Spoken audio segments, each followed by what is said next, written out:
Daí, a segunda questão que eu propus, você vai ter que virar as páginas aí um pouquinho, tá? Dê uma olhada, por favor, lá na página 97. Acho que você já está nela, né? A gente virou a página, ela começa aí na 97. Mas a figura está na página 98. Aqui a gente já vai ter um pouquinho mais de trabalho, porque eu vou fazer uma continha, tá? As contas são inevitáveis. Mas atenção ao texto primeiro. A figura mostra uma onda transversal periódica, que se propaga com velocidade V1 de 8 metros por segundo em uma corda AB.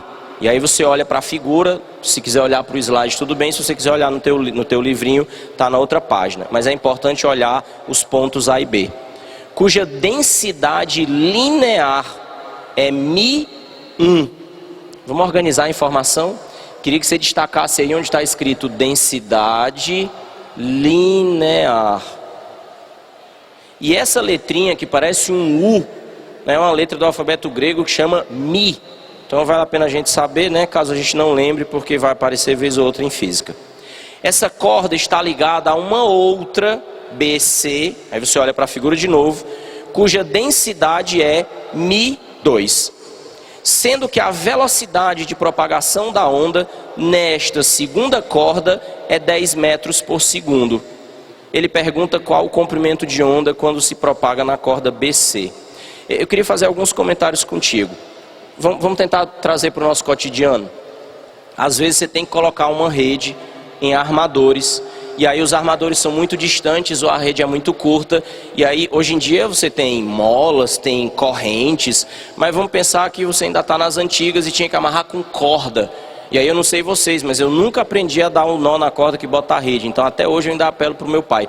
Se tiver corrente é massa, mas se tiver corda eu tenho que chamar o papai. E aí imagina o seguinte, você tem... Que corda você vai usar para pendurar na sua rede? Tem cordas mais grossas e tem cordas mais finas. Imagine então que você tem, sei lá, a corda é curta e você tem 2 pedaços de corda para emendar e fazer uma corda maior. Mas uma corda é mais grossa do que a outra. É isso que ele está discutindo nessa questão. E Delfrânio, como é que você sabe que uma corda é mais grossa do que a outra? Porque eu olho no desenho e não percebo. Eu leio no texto e ele não disse. Olha, ele disse sem a gente perceber. Repara aqui o que é que ele mostra na figura e o que é que ele descreve no texto. O camarada emenda uma corda na outra e faz como se fosse uma corda só. Aí ele dá uma chacoalhada na primeira corda e produz uma onda que vai indo da primeira para a segunda corda. Se você der uma olhada no texto, ele diz que a velocidade é 8 metros por segundo na primeira corda e passa a ser 10 metros por segundo na segunda corda. Deixa eu te fazer uma pergunta. Pense no seu braço, tá? Imagina que você tivesse uma corda que você tivesse que chacoalhar, beleza? O que é que ia ser mais fácil de chacoalhar? Uma corda grossa e pesada ou uma corda fina e leve? Uma corda fina e leve é muito mais fácil. Então, quando ele me mostra, mesmo que discretamente, que uma corda produz uma onda ou transmite uma onda mais rápida que a outra, ele está me dizendo que essa corda é mais fina que a outra. Então você já pode até, se você quiser, riscar aí na tua figura. Onde tem a corda AB, você pode colocar mais grossa. E onde tem a corda BC, você pode colocar mais fina. E aí vale a pena comentar aquilo que eu pedi para você destacar, onde tinha escrito densidade linear. De novo a história da linguagem. Se eu falar apenas a palavra densidade, é um teste de memória, tá? Eu vou falar densidade. O que é a primeira coisa que vem na cabeça da gente? Nós somos treinados desde a 5ª série para ficar no piloto automático. Quando diz densidade, a gente pensa massa sobre volume. Só que existem 3 tipos de densidade, pessoal. Densidade linear, densidade superficial e densidade volumétrica. Olha as palavras. Ele está falando de uma corda. E falou densidade linear, linha, comprimento. E aí deixa eu te falar uma coisa. Mesmo que você não entenda nada de música, como eu não entendo nada, assim, teoria de música eu sei, mas não toco nada. Mas eu sei que se tiver um violão tem, sei lá, 6 cordas. Se você olha para as cordas do violão, todas elas têm o mesmo comprimento. Mas elas têm umas cordas mais grossas e outras cordas mais finas. Vamos pensar. Todas têm o mesmo comprimento, todas são a mesma linha, mas a corda mais grossa tem mais massa, é mais pesada e é mais densa. Eu diria que a corda mais grossa tem uma maior densidade linear. A corda mais fina, ela tem menos massa, ela é mais leve, ela tem uma menor densidade linear. Vale até a pena nesse momento pontuar uma coisa importante, que é questão de prova também. Claro, eu vou me arriscar agora na biologia e você sabe que tem exceções, mas via de regra, se você levar em consideração a maioria, os meninos sofrem uma transformação hormonal quando chega na fase da puberdade. É o natural, pode não acontecer porque tem exceções, a gente sabe, assim como tem para as mulheres também. Mas vou me prender na acústica. Quando a gente é criança, antes da adolescência, meninos e meninas falam do mesmo jeito. A gente fala fininho, todo mundo fala com a voz bem aguda. E as meninas falam com a mesma voz a vida inteira praticamente. E os meninos têm aquela fase em que o cara começa a engrossar a voz e fica um negócio meio desarrumado na fase da adolescência. O professor de biologia explica que é o hormônio masculino que vai desenvolvendo o corpo, o camarada ganha massa muscular e a corda vocal, que os professores de biologia querem que chama de prega vocal, ela engrossa. Essa corda ficando mais grossa, fica mais difícil de vibrar. E isso faz com que a voz fique mais grossa. Então, normalmente é uma transformação comum que aconteça. Então, isso é por conta da espessura da corda. Estou tentando te dar exemplos para ver se essa coisa fica na tua cabeça, que a espessura da corda é importante. Vamos resolver a questão? Eu separei a figura, separei as informações e coloquei uma observação aí. Obrigado.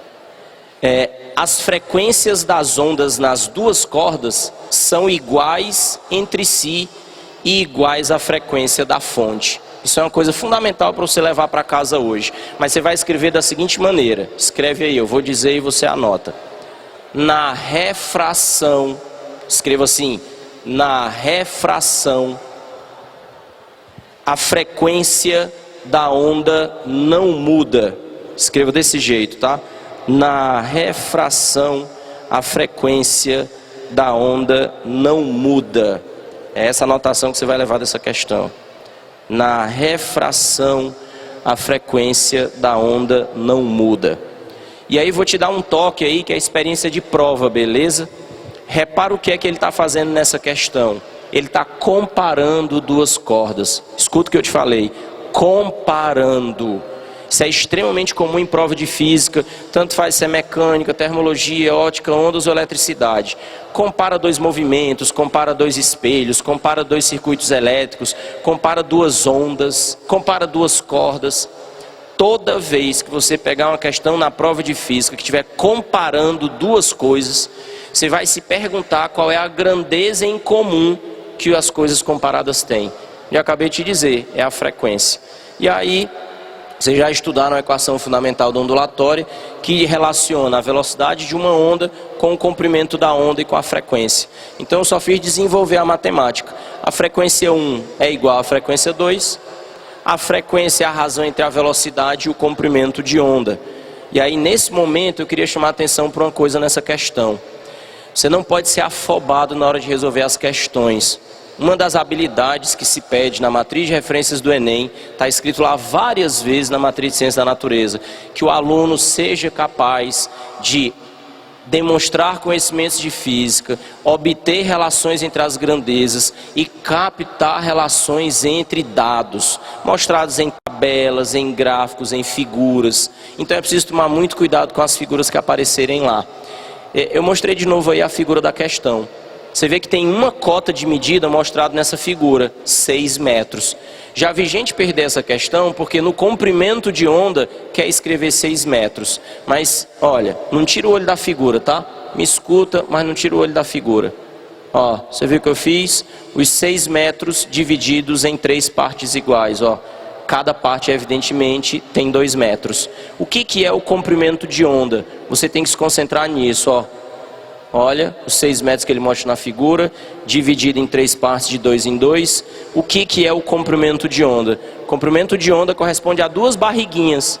Uma barriguinha para cima, uma barriguinha para baixo. Então isso é um comprimento de onda. O que significa dizer que o comprimento de onda nessa questão não é 6 metros, é apenas 4 metros. Então eu queria que você ficasse esperto com isso, tá? Os 6 metros que ele mostra aí, ó, não é um comprimento de onda. São 3 pedaços de 2 metros, 2 deles constituem um comprimento de onda, tá bom? Sendo assim, era o que faltava para a gente terminar a questão. Você tem o cálculo aí embaixo, ó. Sabendo que as frequências são iguais, substituindo a frequência pela razão entre a velocidade e o comprimento de onda, ele deu as velocidades no texto, 8 e 10, né? 8 metros por segundo e 10 metros por segundo. Um comprimento de onda eu tive que achar olhando para a figura, então ele queria que eu demonstrasse o conhecimento de o que é um comprimento de onda, e era para descobrir o outro. Daí vira uma proporção, meios pelos extremos, o que vai deixar com a gente com um comprimento de onda de 5 metros. Aqui vale a pena chamar a atenção para um detalhe. A gente mostrou no começo da questão que você tinha uma corda mais grossa, onde a onda era lenta, 8 metros por segundo de velocidade. Depois a onda passava por uma corda mais fina, e eu sei disso porque a onda ficava mais rápida, 10 metros por segundo. Mas você viu o que aconteceu com o comprimento de onda? Era 4 metros e passou a ser 5 metros. Então, enquanto a velocidade aumentou, o comprimento de onda também aumentou, revelando duas grandezas diretamente proporcionais. Porque neste caso eu tinha a razão constante entre as duas grandezas, tá? Então acho que vale a pena escrever isso também. E aí qual é o item que tem escrito 5 metros? O item C de casa, tá? Então em questões onde a onda, fala de ondas em cordas, e a onda se propagar em duas cordas diferentes, a saída para resolver frequências iguais, tá? E aí se vai falar de frequências iguais, lembra da velocidade e do comprimento de onda. Aí para esse negócio ficar bem fixado na cabeça da gente, eu queria que você guardasse essa figura aí, ó. Essa figura mostra as 3 maneiras como você pode determinar o comprimento de onda. Os pontos lá de cima são chamados cristas da onda. Isso é uma expressão antiga, né? Fala que quando o cara está por cima, ele está na crista da onda. É porque ele está por cima, ele está na parte mais alta. Os pontos mais baixos da onda são chamados de vales. E aí isso é uma palavra comum até nas aulas de geografia. O professor fala de montanhas, elevações em relevo e fala de vales, né, que é a depressão entre duas elevações. E os pontos intermediários, que ficam bem ali na linha do meio, naquela linha tracejada, que são chamados nós, tá? Uma coisa que eu acho que vale a pena dizer também, já foi questão de prova, não no Enem, mas eu vi isso num vestibular tradicional mais de uma vez. O cara falar que uma onda tinha ventres. E aí na hora da prova o pessoal ficou atrapalhado, porque não estava acostumado com esse nome. Mas poxa, se liga na palavra. E vamos tentar lembrar de onde é que a gente conhece a palavra ventre. Eu só me lembro de uma coisa. Bendito é o fruto do vosso ventre. Ventre é barriga. A dança do ventre é barriga. E aí quando você olha para a onda, você tem uma barriguinha virada para cima, uma barriguinha virada para baixo. Então ventre é um nome comum, tanto para cristas quanto para vales. O que significa dizer que nessa figura que eu estou mostrando, por exemplo, quantos ventres aparecem? 4, né? Sendo 2 cristas e 2 vales. Então é uma coisa importante também de pontuar. Daí, ó, aquela coisa que eu falei sobre os sons, não custa nada a gente dar logo uma esticadinha na conversa. Essas 2 ondas que vocês estão vendo aí, você repara que uma delas tem um comprimento de onda pequeno e a outra tem um comprimento de onda grande. A de cima está apertada e a de baixo está esticada. Em contrapartida, a de cima tem uma alta frequência e a de baixo tem uma baixa frequência. Já foi questão de prova. Perguntava qual desses gráficos representa uma voz de criança e qual delas representa uma voz de homem adulto padrão. Porque como eu te falei, não é obrigatório. Tem às vezes mulher que desenvolve uma voz mais grossa, tem homem que desenvolve uma voz mais fina, o que é ótimo, por exemplo, para as artes, né? A gente tem cantores fenomenais. Mas no padrão, você teria a voz masculina seria a onda de baixo, porque ela tem uma mais baixa frequência, e a voz feminina seria uma onda de cima. E aí não queria deixar de mostrar também esse outro gráfico que faz referência às ondas eletromagnéticas que eu falei antes, onde você tem a onda lá em cima, o comprimento de onda bem grandão, começando na esquerda, e ele vai diminuindo para a direita. Então, quando diminui o comprimento de onda, aumenta a frequência, tá? Essa tabela também aí achei uma tabela legal. Podia ser uma situação de prova Você vê que ele mostra as cores, tá? E aí faz uma metalinguagem mesmo, né? Você vê que ele bota o violeta, é a linha violeta da tabela, o azul é a linha azul, assim sucessivamente até embaixo. E aí você tem a coluna do meio, são os comprimentos de onda. Você vê que começa em 4, 4,5, aí vai aumentando para 5, 5,3, até terminar em 6,2. Então de cima para baixo o comprimento de onda vai aumentando. Em contrapartida, olhe para a coluna da direita. Mostra a frequência medida em hertz. Começa em 6,7, termina em 4,8. Então, se você vai de cima para baixo na tabela, você tem o comprimento de onda aumentando e a frequência diminuindo. E eu fiz questão de botar essa tabela também para fixar uma coisa na cabeça da gente.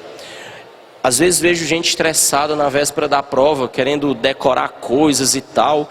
E aí às vezes a galera apela para frasezinhas engraçadas, musiquinhas, não sei o quê, para tentar lembrar as fórmulas, as coisas, na hora da prova não vai conseguir raciocinar.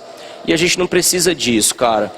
Uma vez na prova caiu uma questão que falava de azul e amarelo. E não dizia qual das cores tinha a maior frequência. Teve um monte de gente querendo anular a questão, porque dizia que a universidade não podia querer que eu soubesse decorado qual das cores tinha maior frequência. Rapaz, isso aí que tu tá vendo, não são as cores do lápis de cor que todo mundo arrumou na caixinha quando era garoto. Se você, tudo bem, que tinha gente que não arrumava a caixa de lápis de cor, que nem eu, por exemplo, gostava dos lápis espalhados. E se tivesse que botar na caixa era porque a minha mãe obrigava. Aí já sabe como é que é, né? Você faz de mau gosto, você só vai pegar e joga dentro da caixa. Mas no dia que a mamãe estava mordida, ela não só mandava eu guardar, como ela ficava olhando daquele que guardasse arrumado. Arrumado significava dizer na ordem das cores. Aí eu tinha que me esforçar um pouquinho. E aí, pô, se você tivesse uma caixa com 6 lápis de cor, beleza. Mas se tivesse aquela caixa maior, com, sei lá, 24, 36 lápis de cor, é legal porque tem vários tons, né? Você tem vários vermelhos, vários verdes e tal. Mas a gente sabe arrumar a caixa de lápis de cor, porque tem uma lógica na cabeça da gente. Você pega, por exemplo, o lápis verde. Eu não vou botar o verde perto do vermelho. Se eu perguntar para uma criança, ela vai dizer, ah, sei lá, porque não parece. O verde parece mais com o azul.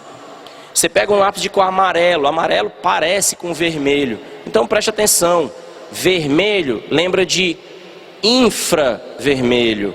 Infra quer dizer inferior, vermelho é a menor frequência que tem. O azul está perto do roxo, o roxo é violeta. Qual é uma das palavras que a gente mais escuta hoje em dia? Ultravioleta. O que é que significa ultra? Superior. Então, ultravioleta, violeta é a maior frequência que tem. Então não tem como errar, cara. Vermelho é a menor frequência, violeta é a maior frequência, tá? Isso é uma coisa que é comum e para a prova então é extremamente importante, ok? Queria que a gente mudasse de página de novo. Você vai dar uma olhada agora, por favor, na página 98. Na página 98 tem a questão 9, tá? Página 98, questão 9. Uma questão que ajuda a resolver várias outras. Selecione a alternativa que substitui corretamente os números entre parênteses no parágrafo abaixo, na ordem que eles aparecem. Aí no livro não tem essa figura, eu coloquei aí. As cores que compõem a luz branca podem ser visualizadas quando um feixe de luz, ao atravessar um prisma de vidro, sofre 1. Separando-se nas cores do espectro visível. A luz de cor 2 é menos desviada na direção de incidência e a de cor 3 é a mais desviada na sua direção de incidência. O texto continua. As cores que compõem a luz branca podem ser visualizadas. Aí eu repeti aí, né, para mostrar a figura e ele dá as alternativas. O que substitui o número 1, o numeral 1 no parágrafo? É dispersão, difração ou refração. No número 2, ele quer saber qual é a cor menos desviada pelo prisma. E no número 3, qual é a cor mais desviada. E aí eu queria que a gente desse uma olhada para essa figura, que é a situação clássica de prova. O que acontece quando a luz branca, a luz do sol, atravessa um prisma de vidro? Prisma de vidro é um objeto tridimensional com uma área da seção transversal parecida com um triângulo. Às vezes nem precisa disso, né? Quem já usou aquelas canetas esferográficas transparentezinha, às vezes você está escrevendo na sua sala tem uma janela, entra sol, bate ali e você vê um arco-írisinho formado. Pode ser no box de vidro, às vezes de acrílico do banheiro, enfim. Pode ser com a mangueira do jardim. A gente vê a luz decomposta quando chove. Então o prisma de vidro é só uma maneira de falar. O que acontece? A luz se separa, a luz branca se separa em várias cores. O que demonstra, número 1, que a luz branca é composta de todas as cores que você conhece. E número 2, o que significa separar? A gente sabe que quando a luz sofre refração, ela pode sofrer desvio. O que acontece é que tem umas cores que desviam mais, outras cores que desviam menos. Então, a cor que sai menos da direção original é a cor vermelha.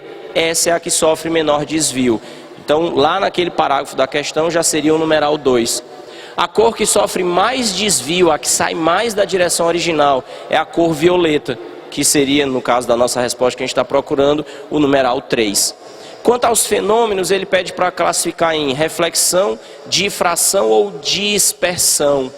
Ora, a gente está aqui todo mundo junto no auditório, num determinado momento a aula vai terminar e aí depois a gente finaliza o dia e vamos sair do ginásio para ir para casa. E aí as pessoas saem juntinhas no portão e a partir do portão se dispersam. Ou seja, se desviam, cada um vai na sua própria direção. Então, dispersão da luz é o que acontece nesse caso, quando as cores diferentes vão cada uma em sua direção. Então, já dá até para a gente marcar a resposta da questão, se for o caso. Dispersão é o fenômeno que acontece, vermelha é a cor que menos desvia e violeta é a cor que mais desvia. Alguém já me perguntou algumas vezes por que não se poderia colocar nessa questão difração. Porque tem desvio. A questão seguinte eu vou explicar a difração, tá bom? Agora eu queria aproveitar esse ponto aí para esticar a conversa um pouquinho também, fica de olho no slide. Se a gente está pensando em prova do Enem, tem que contextualizar o máximo possível. Eu te disse que esse fenômeno que a gente descreveu da dispersão da luz branca, ele acontece não só em prismas de forma artificial, mas também quando chove.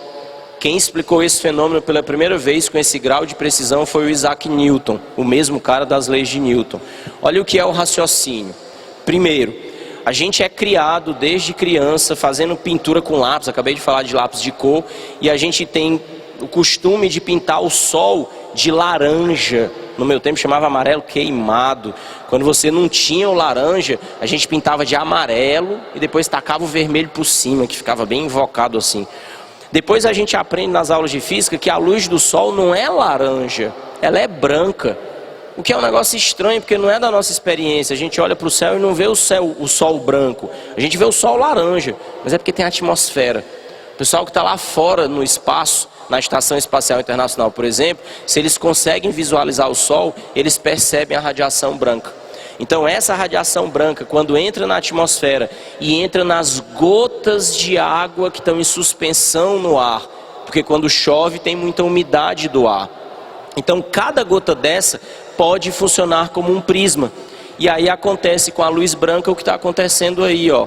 Esse círculo que está mostrado na figura é representando uma gota de água que fica suspensa na atmosfera.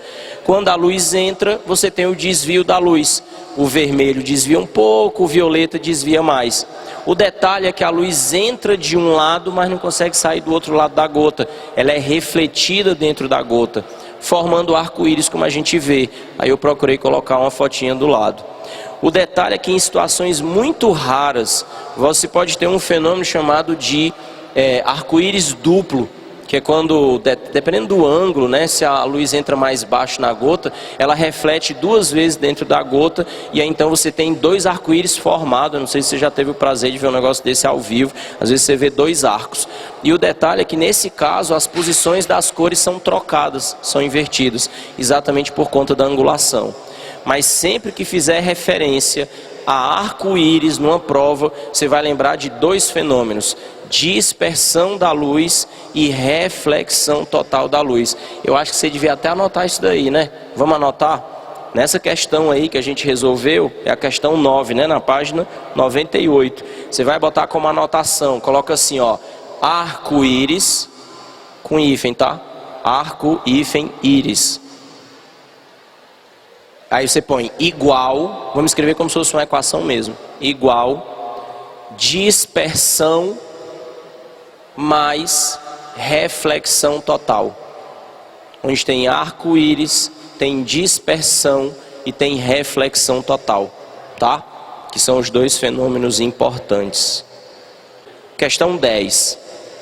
Prometi que eu ia falar sobre difração. É um fenômeno importante, tá? Considerando contextos para a prova do Enem. Essa questão aí diz assim: Paulo está trabalhando no alto de um barranco e pede uma ferramenta a Pedro, que está na parte de baixo. Além do barranco, não existe nas proximidades nenhum outro obstáculo. Do local onde está, Pedro não vê Paulo, mas escuta-o muito bem, porque ao atingirem a quina do barranco, as ondas sonoras sofrem. Eu queria que você destacasse um pedaço desse texto, tá? Onde, no segundo parágrafo, está escrito assim, ó: Pedro não vê Paulo. Tu achou aí no texto? Destaca isso, no segundo parágrafo. Pedro não vê Paulo, mas escuta-o muito bem. Isso aí é o cerne da questão. Olha, deixa eu tentar mostrar esse negócio aí. Eu vou largar o microfone um pouquinho, tá? Se eu tentar ficar falando para todo mundo... Eu não vou usar o microfone, porque o microfone, óbvio, vai levar o som para todo mundo. Então eu vou me esforçar para gritar. Mas se eu tentar falar com vocês, escondido atrás da apostila... Vocês não conseguem me ver, mas conseguem me ouvir. Quem consegue me ouvir, levanta o braço. Pô, cara, minha garganta tá até legal. Preste atenção o que é que eu quis mostrar. A apostila, ela é opaca, ela não deixa a luz passar. Mas e o som, Idelfrânio? Porque de fato a gente não te viu, mas a gente te ouviu. O som atravessa a apostila? Não, ele não atravessa. O som contorna a apostila. Quando uma onda consegue contornar um obstáculo, a gente chama esse fenômeno difração. Então eu queria que você marcasse logo aí D de dado, onde tem difração, e você vai escrever aí no cantinho. Na difração, escreva do jeito que eu estou dizendo. Na difração, a onda contorna o obstáculo.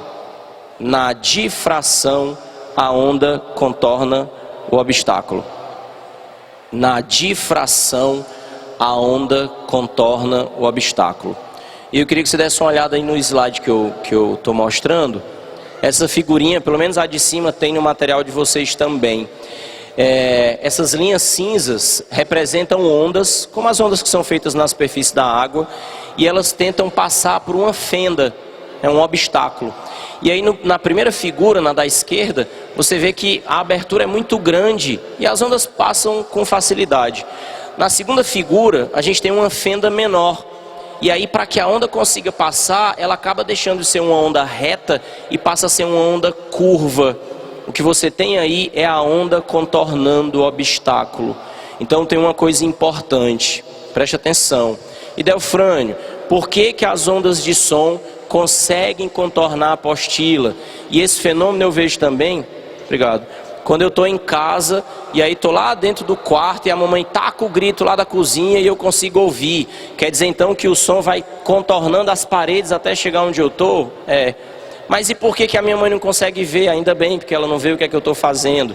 Porque a difração, ela só acontece se o tamanho da onda, é o lambda, aquele comprimento de onda que a gente mostrou na questão anterior, for parecido, fisicamente falando a gente fala, da mesma ordem de grandeza que o tamanho do obstáculo. Então a gente viu na tabela anterior, nos números anteriores, que as ondas de luz têm frequência muito grande, o que faz com que elas tenham um comprimento de onda muito pequeno. Em contrapartida, as ondas sonoras, elas têm um comprimento de onda maior. Então, para os objetos do cotidiano, os macro-objetos, os que têm mais a ver com o nosso tamanho, mesmo que você não seja um cara tão alto assim que nem eu, mas são da mesma ordem de grandeza. Tá, tudo bem que eu tenho 1,66 m, mas o cara mais alto do mundo não tem 3 metros. Então, é da mesma ordem de grandeza. Então, as ondas de som, por terem comprimento de onda parecido com o dos objetos macroscópicos, conseguem contornar, ou seja, sofrer difração. A luz não. E aí eu vou voltar a um exemplo que eu dei agora há pouco, é nessa hora que eu quero testar a memória de vocês. Lembra que eu falei da porta do micro-ondas? Lembra que eu disse que na porta do micro-ondas tem uma telinha quadriculada, que ela não deixa as micro-ondas passarem porque elas são grandes, mas você consegue, quando o micro-ondas está ligado, você consegue olhar para dentro dele para saber se a comida está ficando pronta. Se você consegue ver, é porque a luz visível atravessa aqueles buraquinhos. Atravessa é porque contorna aqueles buraquinhos. Contorna é porque sofre difração. Então, para ter difração da luz, só se for em objetos muito pequenininhos, tá? Então, acho que isso vale a pena comentar também. E a gente ficou com a resposta correta, alternativa D de dado, ok? Eu preciso me organizar no tempo, aí me deram mais coisas para falar aqui, o pessoal trouxe papeizinhos, eu não queria deixar de falar. O que mata a voltagem ou a corrente de um raio? O que mata a gente é sempre a corrente, tá? Isso já foi questão de prova também algumas vezes. Vamos organizar. O sinal de que a gente está vivo é o nosso coração funcionando, via de regra. E aí vocês estudam em biologia que o nosso coração funciona muito organizadozinho, com contração e dilatação, né? A sístole e a diástole, aurículos e ventrículos. E tem que ter um ritmo, tanto que quando fica muito acelerado não é bom e quando fica muito lento não é bom. Como é que controla o ritmo dos batimentos? O professor de biologia também explica. Um conjunto de células que emite impulsos elétricos ritmados, chamado nódulo sinoatrial. Então, quando você leva um choque, e esse choque passa pelo teu coração, não precisa nem ser uma corrente elétrica muito grande. Deixa eu te dar uma ideia. Quando você estuda eletricidade, o professor diz que a corrente elétrica é medida em ampere. Então, normalmente, se eu te disser assim, uma corrente elétrica de 1 ampere, a gente acha que 1 ampere não é nada, né? E de fato não é grandes coisas.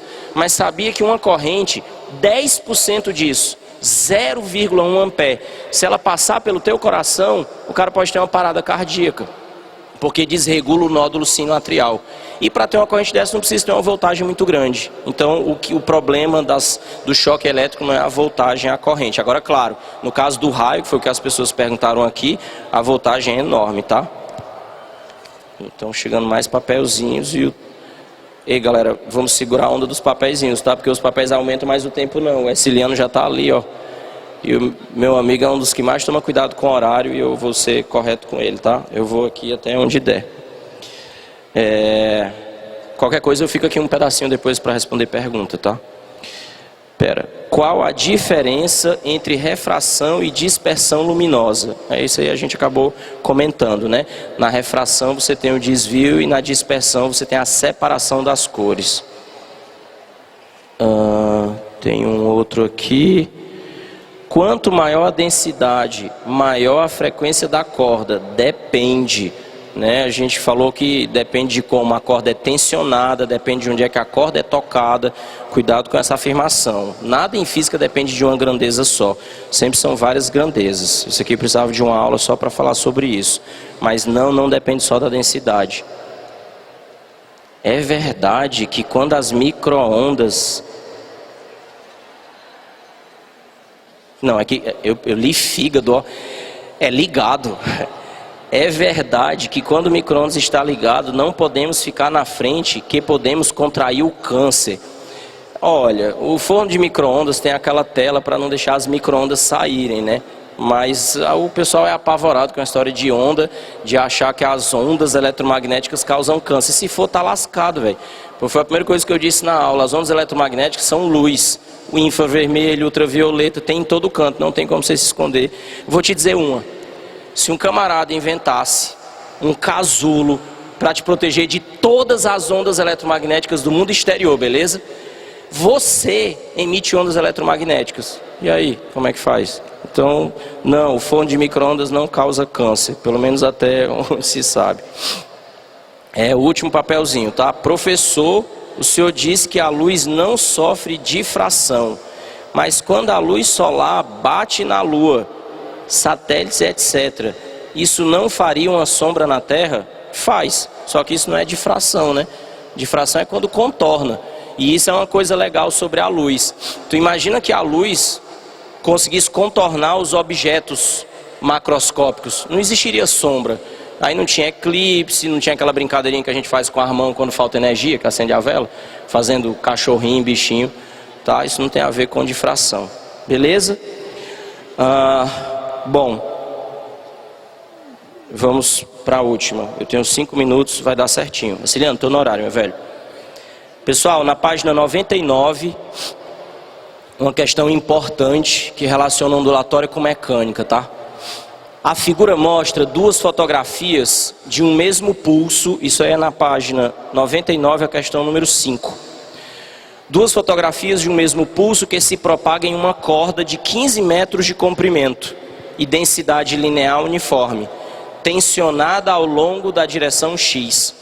As fotografias foram tiradas em 2 instantes, separados de 1,5 segundos. Então é a mesma corda, o cara tirou uma fotografia, aí olhou para o relógio, esperou 1,5 segundos, tirou outra fotografia. Então as 2 fotografias estão separadas de 1,5 segundos. Então a onda bateu lá na parede e voltou. Observando as fotografias, verificamos que a velocidade de propagação do pulso na corda, suposta constante, qual é? Pessoal, velocidade de propagação. O que é que a gente pensa em velocidade? Espaço percorrido sobre tempo. Se aperreou na hora da prova, não consegue lembrar das fórmulas, embolou tudo na tua cabeça, lembre sempre da unidade de medida. Velocidade é medida em metros por segundo. Metro é o espaço percorrido, segundo é o tempo. Nessa questão, como eu falei antes, a matriz do Enem pede muito para a gente olhar figuras e saber relacionar. Se você olhar para a figura com atenção, a primeira figura mostra que a onda está a 6 metros de distância da parede. Se você não conseguir olhar no slide, olhe na figura do livro que está mais perto. Por que eu disse 6? A figura de cima mostra a onda na posição 9. Você está vendo a posição 9 na corda? E a parede está na posição 15. De 9 até 15 são 6 metros. Mas isso é na ida. Na volta para a segunda figura, você vê que a onda está na posição 3. Se ela estava lá na posição 15 e voltou para a posição 3, são 12 metros percorridos. Então, 6 metros na ida, 12 metros na volta, vai dar 18 metros no total. Se o espaço percorrido pela onda entre uma foto e outra foi de 18 metros e o tempo é de 1,5 segundos, o tempo estava dito no texto, espaço sobre tempo, 18 sobre 1,5, eu vou ter uma velocidade de 12 metros por segundo. Então essa aí literalmente é para relacionar com mecânica e para você olhar para a figura. O espaço percorrido na ida e o espaço percorrido na volta, ok? E 12 metros por segundo é o que vai deixar você com a resposta correta, a alternativa é.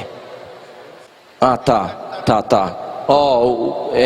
Meu amigo está lembrando aqui que a gente colocou o espaço percorrido na volta em módulo. Pode ser que alguém tenha ficado em dúvida, não quer dizer, porque eu estou querendo saber quantos metros percorreu, não estou calculando variação de posição. Então eu quero saber quantos metros a corda foi e quantos metros ela voltou. Então, para não ficar com um número negativo, por isso que a gente colocou em módulo, né? 3 menos 15, não está menos 12, porque está colocado em módulo lá. Bem lembrado, Normando, valeu. Pessoal, aí eu preciso terminar aqui, porque o tempo passa voando e tal. Queria só deixar um recado para terminar. A gente tem um canal no YouTube, hoje já tem 350 vídeos publicados, tem resolução de exercício, tem teoria. O objetivo do canal é ajudar o pessoal que está estudando para o Enem, porque não dá tempo de falar todas as coisas em aulas assim e tal, e no YouTube o cara estuda qualquer hora do dia se quiser, pode baixar os vídeos, é tudo gratuito, enfim. Então, se alguém quiser acessar o canal, só para esclarecer, é física marginal. Não é física de marginal, nem é física do marginal e nem é física para marginal. Eu já recebi um e-mail de uma mãe dizendo que não ia deixar o filho dela estudar por um canal que era física para marginal. Não é física para marginal, é física marginal. Vocês têm o canal no YouTube e a gente tem uma série de eventos pela cidade. Tem o calendário de todos os eventos e tal. A gente tem um aplicativo eu comecei a palestra falando para vocês sobre as questões, que as questões do Enem exigem uma série de regras. Então o Física Marginal é um canal especializado em elaboração de questão há 3 anos já.